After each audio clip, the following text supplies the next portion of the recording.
Thank you all for coming. Good to see people from different organisations and projects here. So this is a webinar to share the outputs from some work that UNEP-WCMC have been doing with BirdLife. And this project originally came out of Applying and Advancing Knowledge grant, working on natural climate solutions. And that project really aimed to assess the extent of carbon co-benefits that are being delivered by landscape scale ecosystem restoration. And the findings from that initial project have been really useful to us at the programme, and I hope to the projects as well, at really showing the climate change mitigation benefits that ELP projects can deliver, either looking back or looking forward over a 20-year window and comparing what the projects achieved or going to achieve compared to what would happen in the absence of the project. And I think that's particularly important for really demonstrating that ecosystem restoration, which is really focused on biodiversity, can provide significant benefits in terms of reducing emissions and sequestering additional greenhouse gases. So really demonstrating sort of that it is an effective nature-based solution. So the work that WCMC are going to talk about today has followed on from this initial project. So over the past year, they've been extending that analysis to both additional areas of existing ELP projects and also to cover the new set of ELP restoration landscapes that began at the end of last year. And I expect many of you who are attending will have had conversations with the RSPB and WCMC teams as part of this to give them the data and information they need about your landscapes and restoration activities in order to make these calculations of the climate change benefits. We've got, I think, 3 of the team talking to us today about the work and the methodologies they've used and some of their findings. So I will hand over to Julia, I think, to start off. Thank you very much. Hi, everyone, and welcome to this learning session.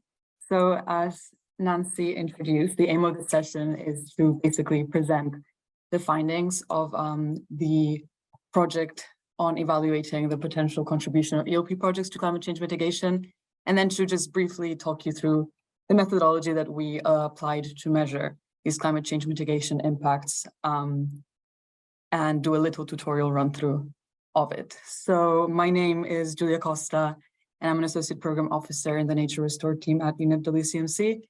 And I am joined today by both Megan and Isabel, who are also part of this project from the WCMC side.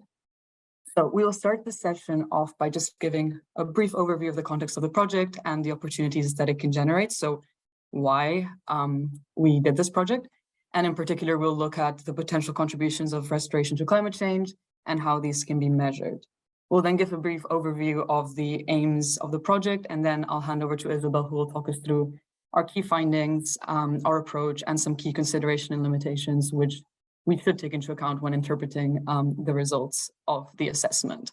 And then after that, Megan will be running a short tutorial to demonstrate how the climate mitigation benefits of restoration projects can be assessed in practice, and we'll be using an example from one of the ELP landscape restoration projects to talk through how to use this tool called the EXACT tool, which some of you may be familiar with and which we'll introduce later to calculate these greenhouse gas balances. And finally, we'll leave a bit of time for a Q&A and some conclusions and next steps for the project. So next slide, please. Yeah, our project aimed to evaluate the contributions of ELP projects to climate change mitigation. But first of all, why should projects that are focused on biodiversity objectives consider their impacts on climate change? So projects that are restoring nature on the ground, as many of you will be aware, can also deliver important climate mitigation benefits. And being able to measure these can help both guide management decisions to maximize the synergies between both objectives, as well as help projects attract additional support and resources by demonstrating these multiple benefits. So how can restoration contribute to climate change?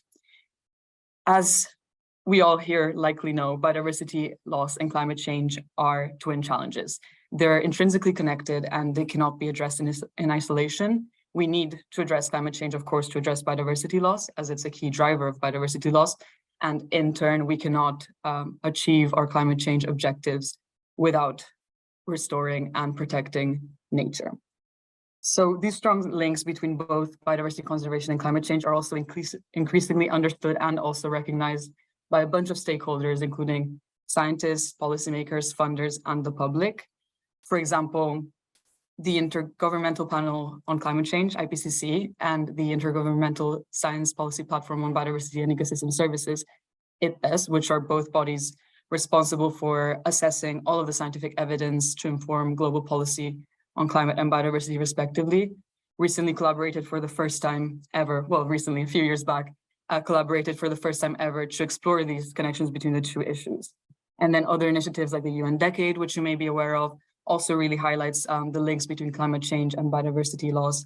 And at the EU level, for example, some of you may have heard of the proposed law on nature restoration, which has actually just gone through the EU Parliament, so looks like will be adopted. But this law also really emphasizes the links between climate change and nature restoration. And in fact, one of its key objectives is to contribute to climate mitigation. So this is a very relevant issue at the moment. Equally, at the most recent Conference of the Parties for the UN framework for climate change, the links between biodiversity and climate were recognized, and countries have all been encouraged to consider nature-based solutions when implementing measures to achieve their climate objectives. And in fact, it's increasingly evidence that it will be impossible to achieve our climate change objectives and to keep warming below 2 degrees Celsius without nature-based solutions. So without measures for conserving, restoring, and sustainably using nature. In fact, it's estimated that these measures can contribute up to 30% of the emissions reductions that we need to achieve to get to those global climate targets. But one thing that's important to emphasize is that these can only be effective against climate change if they're implemented alongside rapid emissions reductions across sectors, of course. So that's the link between nature restoration and climate change. Next slide, please. And how exactly does nature restoration contribute to climate mitigation? So ecosystems are an integral part of the carbon cycle, so they play a natural role in sequestering and storing carbon from the atmosphere. But when they're degraded, this ability can be compromised, and they can even become net emitters of greenhouse gases, so they can add to the problem. Ecosystem restoration, though, can counteract this, and it can do so in a variety of ways by enhancing ecosystems' carbon sequestration and storage potential, protecting existing carbon stocks within ecosystems, and also reducing emissions from degraded ecosystems. So ecosystem restoration projects implement various activities to conserve and restore nature that can contribute to mitigation in those different ways. However, the potential of restoration to contribute to mitigation obviously hugely varies across different ecosystems and also depending on the interventions. So, for example, peatlands are one of the classic examples of ecosystems that can have big climate mitigation benefits because they have the highest carbon content per area of any terrestrial ecosystem. And when degraded, and in particular, when they're drained for other uses, they can emit significant amounts of greenhouse gases. So for example, in the EU, drained peatlands, although they only cover 3% of agricultural land, they're responsible for around 25% of emissions from agricultural land. So restoring these, especially through rewetting, can have significant climate mitigation benefits. Similarly, forests are hugely important carbon sinks. In the EU, they sequester, I think, around 10% of emissions. So then reforesting or improving management of forests and restoring them can protect these carbon sequestration benefits that forests give us. Then grasslands, for example, can also be important for climate mitigation, particularly through avoiding their conversion to other land uses such as cropland, and also by converting some cropland to grassland. Those are two measures that have been shown to deliver benefits, and even improving management can deliver important benefits in terms of increasing soil organic carbon. And although these increases can be a bit more modest compared to peatland and forest, they're still very important considering the large areas of grassland in the EU. And I wanted to highlight as well, it's not only terrestrial ecosystems that are important for carbon. In fact, marine ecosystems store even more carbon, and some, like seagrasses, are particularly important. So protecting and restoring them can also be crucial measures for climate change mitigation. However, one thing to highlight is that climate mitigation potential is very context dependent, so it will vary depending on local climate, physical, ecological, and even socioeconomic factors, so that all makes assessment a bit more challenging. Another point is that timeframes to achieve climate mitigation benefits also vary across ecosystems and interventions. For example, for forests, sometimes it can take up to a century to fully deliver carbon benefits, whereas in grasslands, these can be seen a bit quicker.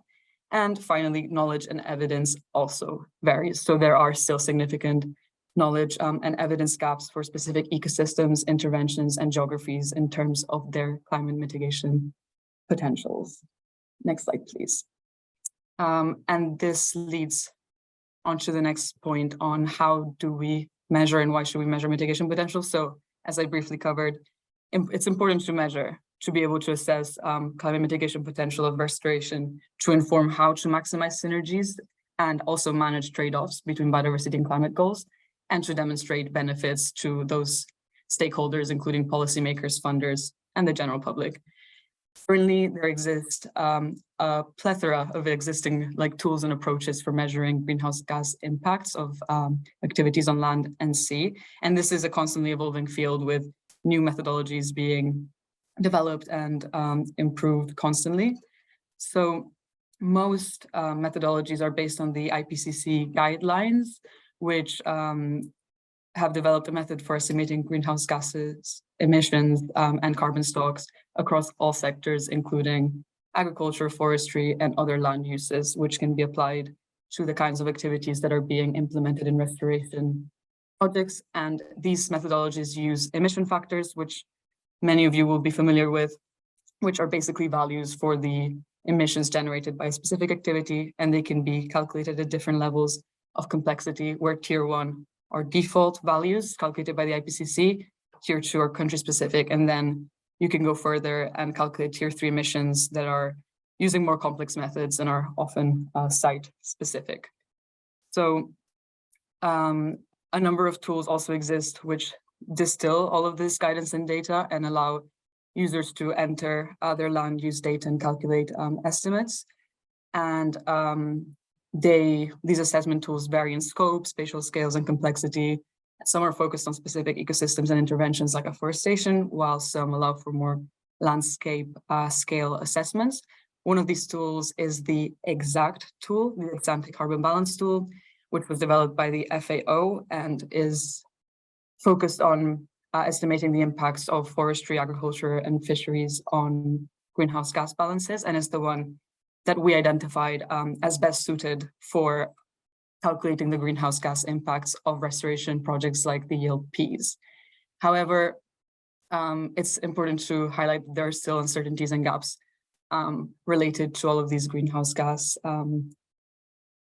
assessments and methods to measure greenhouse gas impacts, and these are linked to those emission factors and also the development of different baselines, but Isabel will speak more to that afterwards. And in general, there's a need to improve knowledge and evidence for the mitigation potential of restoration interventions. And that's kind of where our project comes in. Next slide, please. And again, thank you. Next slide, sorry. So very briefly, because Nancy already introduced the project, this is an advancing and applying knowledge project that has been ongoing since 2020, but this new phase has gone from August 2022 to now, so a year. And its objective is to assess the contribution of ELP projects to climate change mitigation and also build the capacity of projects to undertake and interpret these kinds of assessments. And this is also one of the aims of this workshop, is to demonstrate how these can be made. And the ultimate impact of the project is to help demonstrate these climate mitigation benefits and then to lead to increased support for landscape scale restoration in Europe and beyond. Next slide, please. And just wanted to quickly highlight the projects that we included in the assessment. They're these 10 projects on the map. And now I'll hand over to Isabel, who will talk about the findings of the project. Hello, so I'm Isabel Lockman, and I've been doing an internship on this project at UNEP-WCMC. So I'll just be presenting our key findings here and the sort of considerations and limitations of the method that we need to take into account whilst trying to understand these, and then also briefly discuss the methodologies. So next slide, please. So our main finding here was that nature restoration across these 10 projects is estimated to mitigate over 16 million tonnes of carbon dioxide equivalent over the period between 2022 and 2042. So this is a preliminary calculation based on data we received from the projects covering almost 1 million hectares. So this is likely to be an underestimate of the overall climate change mitigation potential likely achieved across these ELP projects due to the limited area covered. There's only 1 million of the hectares almost. But this finding highlights that the restoration interventions used across these ELP projects also have a contribution as a nature-based solution for climate change mitigation, alongside the other co-benefits for biodiversity and ecosystem services, for example. And we also found that the greatest proportions of these mitigation potential calculations were contributed by interventions for avoiding deforestation and regressing degraded peatland. And also through this process, we found very high variability in the amount of research conducted across different regions and ecosystems types.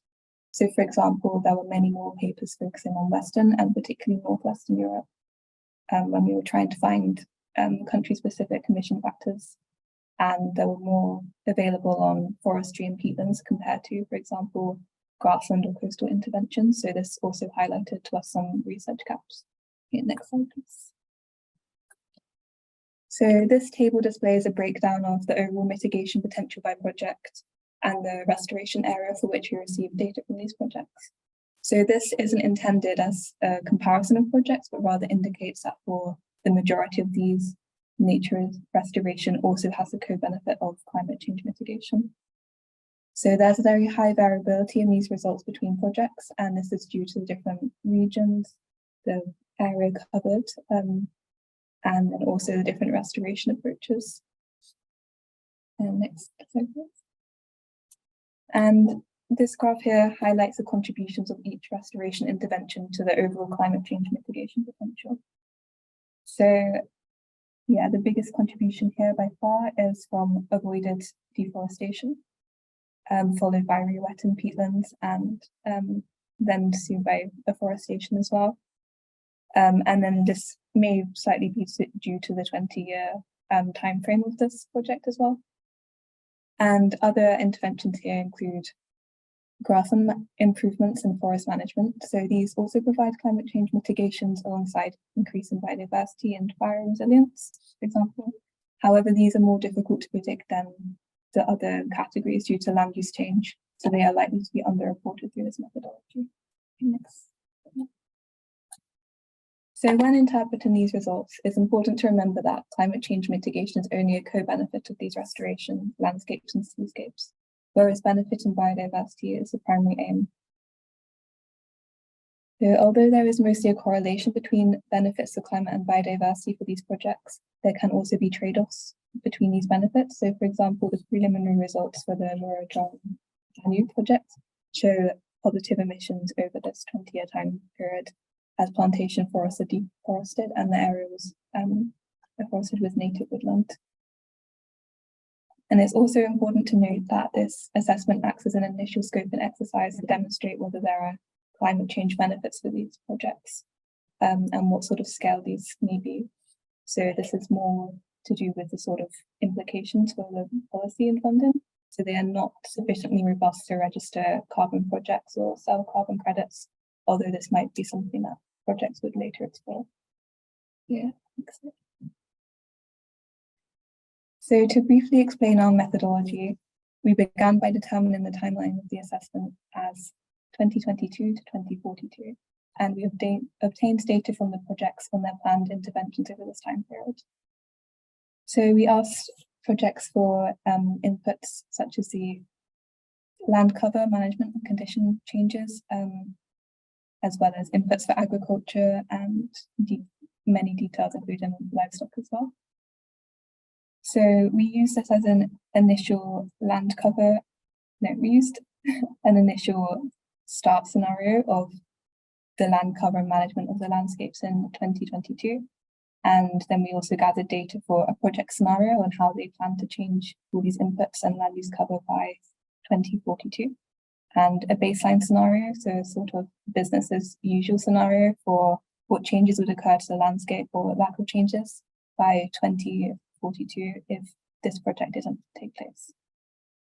So additionally, we were sourcing tier 2 emission factors from the literature where possible. So these are the ones which are specific to the ecosystem and region. And where these weren't possible, we were using tier 1 IPCC values. So all this data was gathered to be inputted in the exact tool to quantify how these project activities are predicted to alter the balance of greenhouse gas sequestration and emissions compared to the baseline scenario. So that's how we gathered our preliminary results. Next slide, please. So although this method is good for broad estimates of climate change mitigation, we noticed some limitations in applying this in this context to nature restoration projects. So the main limitation here is a level of uncertainty due to the difficulties in predicting future land use change in management, as well as from using tier 1 and tier 2 emission factors. So the accuracy of the results from the exact tool would increase with the accuracy of the project scenario used, and with the use of on-site measurements, which would be known as tier 3 emission factors. So basically our accuracy and uncertainty of the results are reliant on the input and the data we get from the projects. So this will be improved over time as the data gathered becomes more accurate and closer, and we can predict it more accurately, as well as existing science increasing and the research in these areas generating better emission factors. And another key limitation of the assessment is the time frame. So as Julia mentioned earlier, certain interventions such as forestry and re-wetting peatland may take much longer than these 20 years to show their full effects. So over a greater time period than these 20 years, the impacts of the interventions are likely to be much higher than are predicted by our calculations. And another major issue that came up during this project was that it became clear that the exact tool is more suited to active restoration projects and land use management, where the future land use changes planned out. So for example, when the number of hectares of deforestation is known.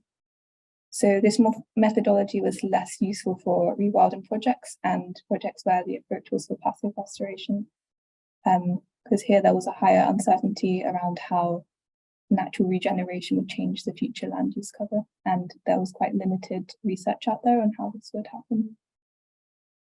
So the climate change mitigation benefits are likely to be lower for these projects in which there's more of a rewilding approach. But these difficulties we faced are also likely to make these estimates less accurate. And another issue as well was the lack of categories in the exact tool for certain coastal restoration interventions. So, for example, restoring seagrass and degraded ocean reefs is not covered by the exact tool. So they were not applicable for the seascape projects such as restoring the Solent, where we adopted an alternative approach. Right, I think that's it for limitations. Great, thank you. For that, Julia and Isabel. And then I'm now just going to go through a sort of quick tutorial example using one of the projects that we were looking at. So if you could move to the next slide, please. So I picked the Cumbria Connect project just as there was a couple of different types of interventions that we could go into, as well as the use of two emissions factors within the project. So we started by, as Isabel mentioned, reaching out to projects to ask about their restoration plans. So in doing so, we discussed appropriate data sources to look at the layout of the project at the start. So using land cover data, and that helped us to define what the different land cover inputs would be.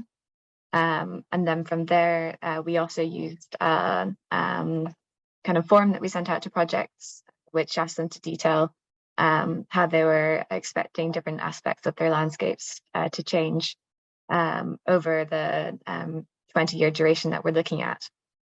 So here we're looking at, as you can see, a baseline and a project scenario.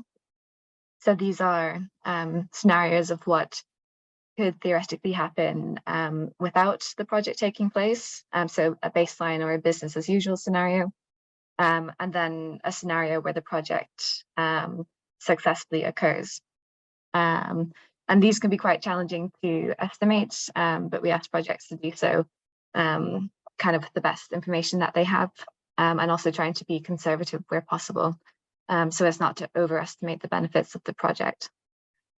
So you can see here that in the baseline scenario, I think there was some initial work that had already started, which would still take place. So an increase in the semi-natural woodland, as well as the rewetting of 2,000 hectares of peatland. But with the project still taking place over the 20 years, this would then be expanded as well to include greater areas of woodland, as well as the remaining drained peatland. So you could click the slide as well. So you can see there the sort of three main areas of change are the increase in woodland, where trees are planted on existing grassland areas, as well as the rewetting of the drained peatland. So next slide, please. So we then used descriptions of the woodlands, which were largely from a previous version of this assessment, to then use the woodland carbon calculator, which is developed by the Woodland Code, to produce above ground and below ground growth increments. And I think this was based on assuming sort of 20% major trees like oaks or pines, 40% minors like chestnuts, and then sort of 40% scrub species like hawthorn or juniper. And then in the UK, there's been quite a lot of work done on emissions factors for various categories of peatlands. So this is using the updated version, so Evans et al. 2022. And we were looking at emission factors from the drained blanket bog as the initial starting point, and then looking at rewetted bog.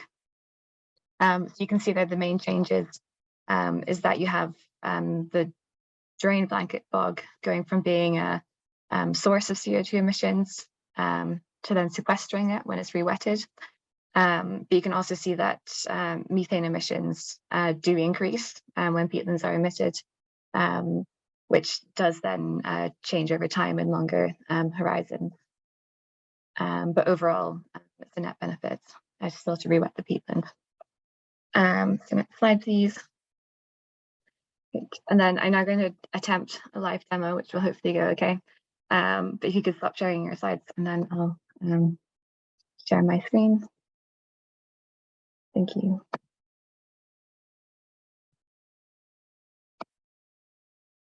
Right. So hopefully you can see exact on the screen there. For anyone who's not familiar with it, as we said earlier, it's a tool that was developed by the FAO, so the Food and Agriculture Organization, and it's based on all the different methodologies that are compiled and put together by the IPCC. So it's not designed specifically for sort of restoration projects, but these methods can still, for the large part, be applied to them. And it's aimed at a range of different groups, including decision makers, the private sector and civil society, to have a look at how different scenarios and interventions might affect greenhouse gas balances, as well as kind of doing it ex post. But as mentioned, it's not sort of a stringent enough approach for doing things like calculating carbon credits that could be sold. That would need more on the ground work. So this tool as well, you can download it online. If you search for exact FAO, it should come up. You have to make an account and then download it. They also release new versions fairly frequently, so it's good to go back and keep checking. And they also have some guidance material now, which is updated and available online. So when you open it, it just has a general page. Hopefully everyone can see it okay. And you can start by going into the project description and just filling out some basic information about where the project is, the kind of climate, moisture, and soil types. And this just helps it to select more appropriate default or tier 1, as we were mentioning earlier, carbon values when it's doing its calculations. You can also adjust an implementation and a capitalization phase, and that just adjusts how it's sort of calculating the carbon being sequestered. At the moment, we had 5 years for implementation and 15 for capitalization, but can go back and change that if needed. It was just based on the previous assessment. But they recommend having your total duration of accounting as being 20 years or kind of multiples of 20 years, as generally speaking, when you're changing from different land use categories, and that's a sort of assumption that IPCC methodologies take. But you can use to choose other years, and the tool will just adjust it appropriately. So as I mentioned before, one of the main changes was reforestation occurring on grassland. So for that, the main section that we want to go into is land use changes.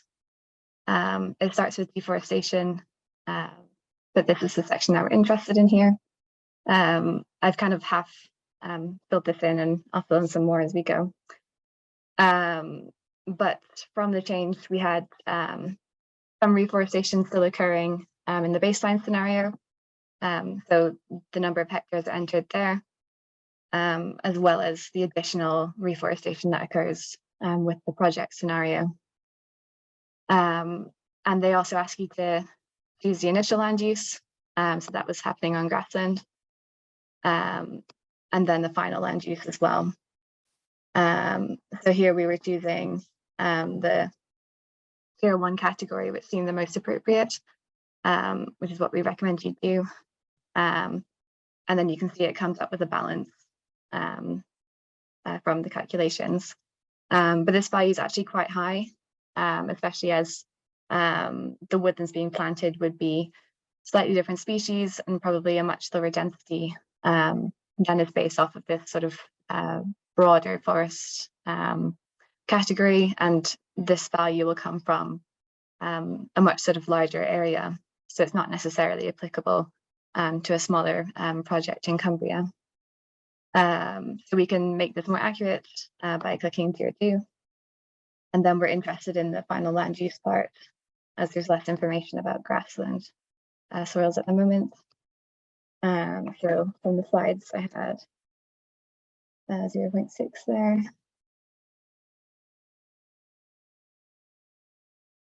And then these values are also quite high. So we reduced them last time to being much lower as well. So now we've entered those, and if we go back, you can see it's much smaller, I think by about an order of magnitude. So it does make a big difference to use the tier 2 values. And otherwise, the tool knows that we're making this change on grassland. So if we go to the grassland section, it should already be capturing that as well. But it won't be changing the balance as that's covered in this section here. If we were also interested in looking at how the conditional grassland changes for the remaining grassland area, we could also do something like looking at the project scenario, changing it to being non-degraded, so such as through a reduction in herbivore grazing intensity. And then you can see the tool now calculating that.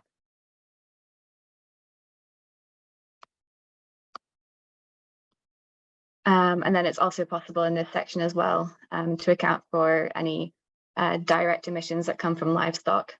So for example, the project might have cattle present, and with the project, they could also be reducing numbers.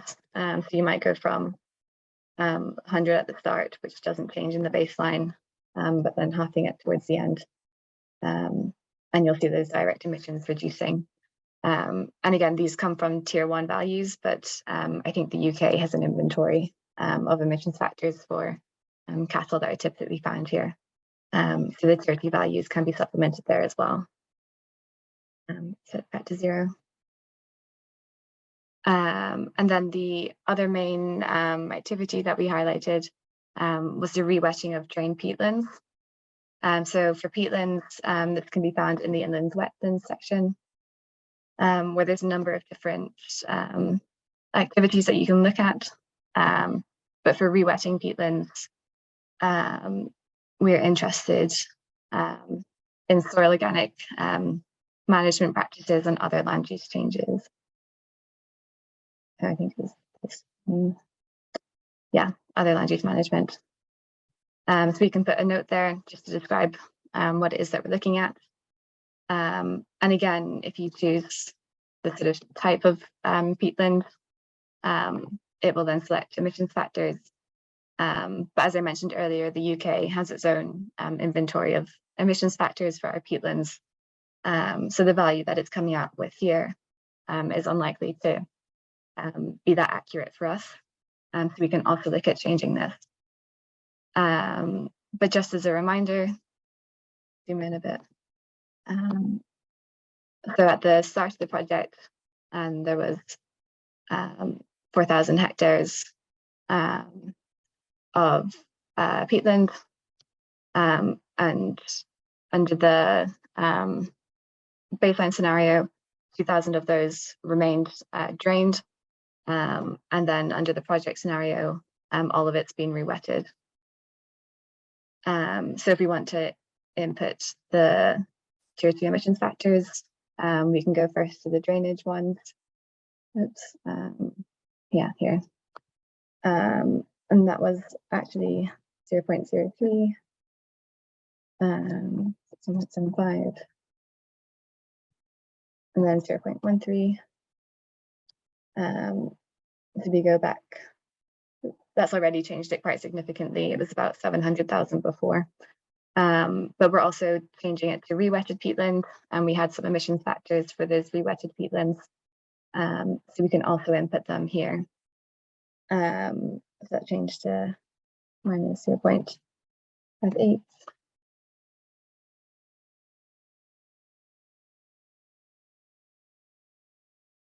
So then now let's input, go back, and then that's our new balance overall, which is hopefully much more accurate than if we left it with the tier 1 emissions factors.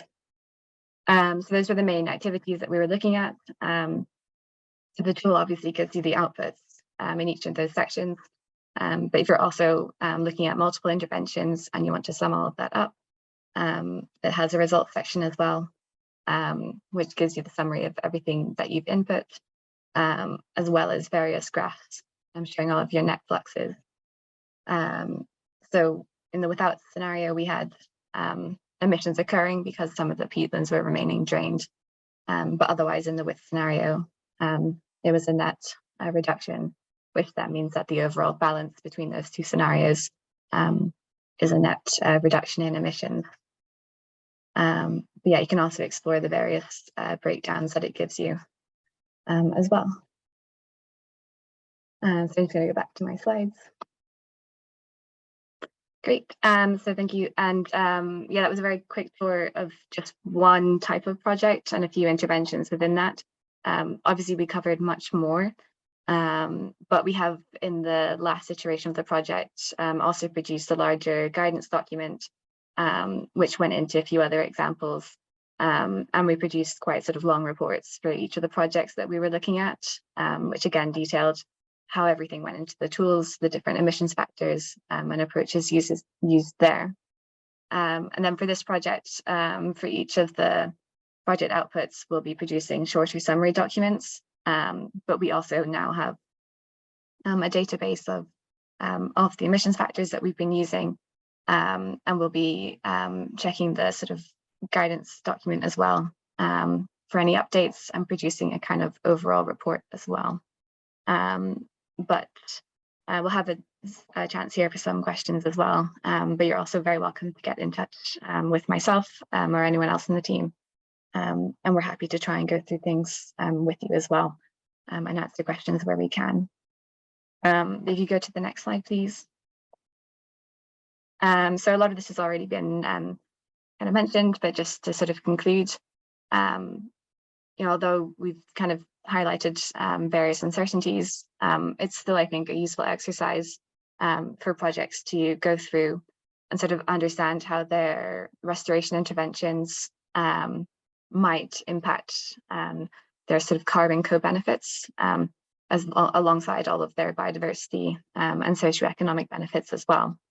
And the outputs can be really useful when it comes to communicating the benefits of your projects to various stakeholders, including potential funders or the general public.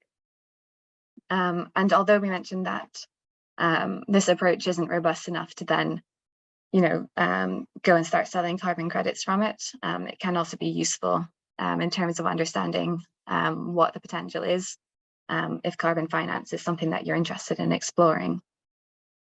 And then, as we've also discussed, restoration itself is really complex. These kind of distill it down into fairly simple equations, which often assume a sort of linear relationship over time. But we all know that that isn't necessarily the case. And things can happen like wildfires, which could set you back. But it's important to reiterate that, you know, these are forward-looking scenarios, and they're just one potential snapshot of what the future could look like. But it is possible with these to keep updating them over time as you have a better idea of what's likely to be achieved with your project. So this is something that ELP projects could also be using in the future.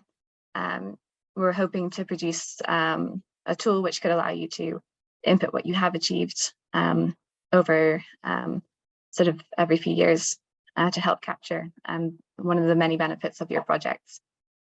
And as we mentioned as well, some ecosystems and interventions are hard to capture, but it's a very rapidly evolving field. And work like this and any on-the-ground carbon work that you're doing within your projects can help provide some of this evidence and support improving these outputs. Next slide.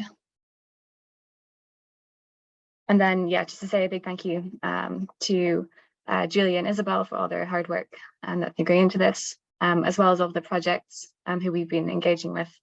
I think we often come to projects thinking it's a fairly simple ask, and actually it's quite a big one to get together all the data and think about yeah, how things are going to look in 20 years' time. So we really appreciate everyone yeah, being supportive of the project, sharing their sort of data with us, and yeah, asking questions as well. And also very much a big thank you to the ELP for their support of this work. As we said, this is kind of the third iteration essentially of it now, and it's been a really interesting piece of work and something that we really enjoy doing.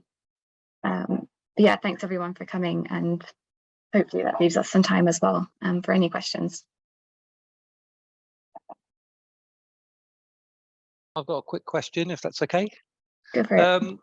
Given that it's the kind of outputs of it are kind of aimed at kind of us understanding the link between restoration and carbon and the possible kind of policy advocacy work we could deliver on the basis of that. Have we thought about how we kind of package up the key messages that come out of this in a kind of policy advocacy type of approach? I know some of the project summaries that you've produced have been very useful, but I'm just wondering if there's anything more specific in terms of those policy advocacy messaging we could draw out of this to make it easier for projects to kind of sell that message. Yeah, that's a good point. In the last iteration of the project, we did produce a policy brief, which we took to COP26 at Glasgow. And we also spoke about the project in the Peatland Pavilion as the Cairngorms Connect group. We're organising something there. In this one, we don't have something specific around policy, but we do have those 2-page summaries. And yeah, I think some of the projects have used that when they've been, talking to government representatives about their work. So hopefully they're helpful for that. Yeah, I don't think we have anything maybe more specific, but there are a few other resources that have come out, which actually Julia was working on in the previous job, that produced policy briefs around how nature restoration contributes to climate change mitigation. So we can also point you towards those. Yeah, that would be very useful. Thank you. Yeah, I mean, I was going to ask Bill, I mean, it would be useful to know from the projects like you, what you would find useful if you have ideas like, this is what I need to take into these conversations, this is the format I need information in. Yeah, so yeah, I'll have a chat with we've got a comms officer now working for comms manager working for us now, so I'll have a chat with Bailey and just see if we can come back with you with some ideas of messaging we'd like to get across and how this might be able to support it. But, I mean, the basic project summaries have been quite useful, and we have used those quite a lot anyway. Oh, that's great that you've been using them. Whether we could be sharper, I don't know, probably. Yeah, I mean, if there's potential key messages that we can build into them, then that's something that we can look at under this one as well, because they're still being produced at the moment. Great. And we're also happy to hear from you as well, if you have any thoughts around, obviously we did a quick demonstration there, but I don't know if you still felt that it looks like quite a challenging tool to use. So yeah, any thoughts around additional support that we can provide, we'd be interested to hear. For the projects that we have been engaging with, we're planning to try and put in sort of follow-up meetings just to essentially do what I've done here and go through where we got the data, how it's input to the tool, because it'd be great as well to get your own sort of sense checks on what that looks like. Yeah, Sarah.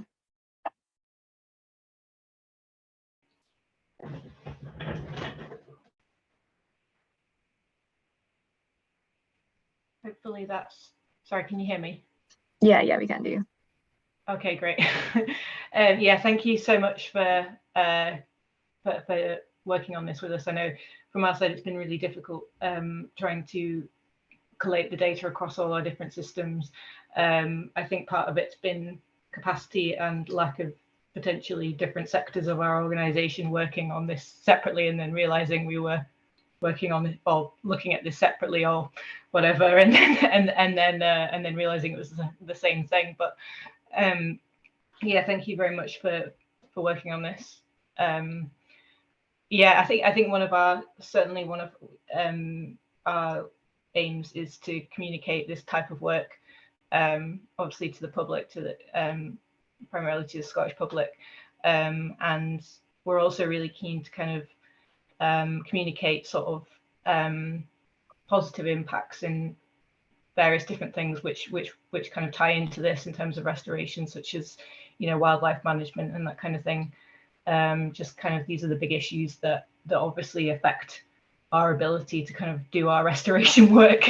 But obviously I know it's, you know, there's lots of kind of challenges, and I mean, we know ourselves, we find it quite hard to collect a lot of the primary data on these types of issues, and we're often relying on proxy data methods and things are improving all the time with drones and things, but yeah, I mean, this is really great work. So, and yeah, we're very grateful to be involved, and yeah, apologies again for I know it's been really difficult from our side with just pulling everything together as best we can so that we can give you the best input data we can, but yeah, it's really appreciated, so thank you very much.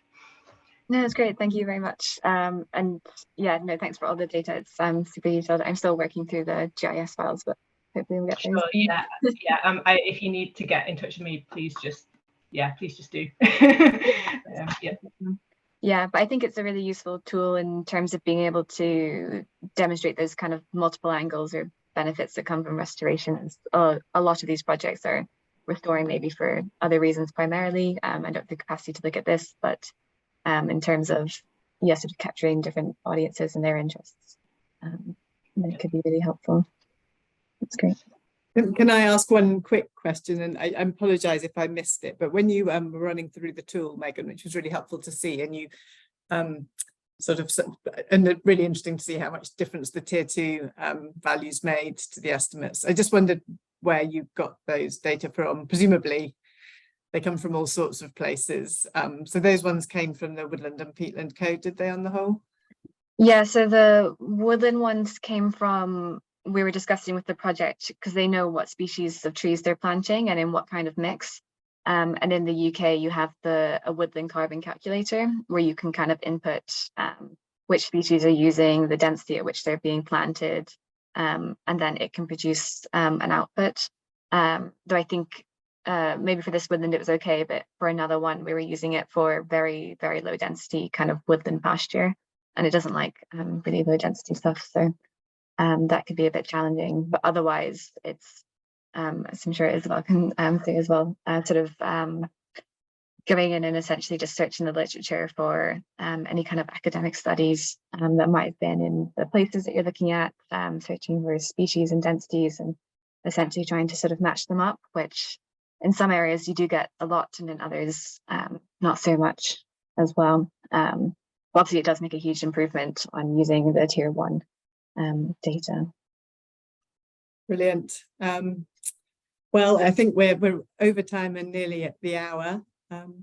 If there are no more questions, but thank you to Julia, Isabel and Megan. That was really useful. I found it really helpful to understand exactly what you've been doing. And I think we'll be sharing outputs in the kind of next couple of weeks. Is that about the timeline we're on? Yeah, hopefully. I think by the end of the month is what we're aiming for. So we're writing up the summaries at the moment and then just sort of each rechecking calculations and things.